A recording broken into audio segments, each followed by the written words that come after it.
হরে কৃষ্ণ। মহাপ্রসাদে আপনাদের স্বাগত। কেমন আছেন আমার প্রিয় বন্ধুরা? আজ পবিত্র রূপিণী একাদশী। আজ থেকে ভগবান শ্রী রাধাকৃষ্ণের ঝুলন যাত্রা শুরু।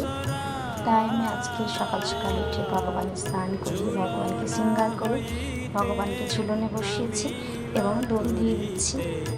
আজকে একাদশীতে মহাপ্রসাদের প্রস্তুতিতে মেনু হলো সাবু পোলাও, সাদা আলুর সবজি, আলু কুমড়োর সবজি আর আলু ভাজা। তাহলে চলুন ছটপট শুরু করে দিই।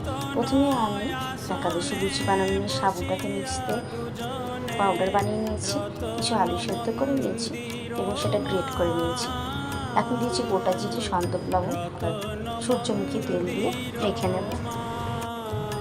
এটা মাখার সময় যদি প্রয়োজন হয় অল্প সামান্য আমি গরম জল ব্যবহার করতে পারি, ঠান্ডা জল নয়। এবং ঝটপট লিচি কেটে এটা আমি লুচির আকারে একটা প্লাস্টিকের উপর রেখে চাপ দিয়ে বেলে নেব।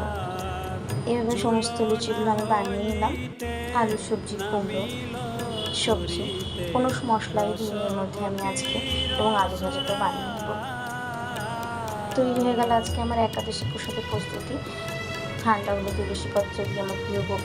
এইভাবে সুন্দর করে প্রসাদ বানিয়ে একাদশী দিন ভগবানকে ভোগ নিবেদন করুন এবং প্রসাদের লাভ গ্রহণ করুন। আর যদি ভিডিওটা একটু ভালো লেগে থাকে তাহলে একটা লাইক দিন, ভিডিওটা শেয়ার করুন। আজ তাহলে এই পর্যন্ত। হরে কৃষ্ণ।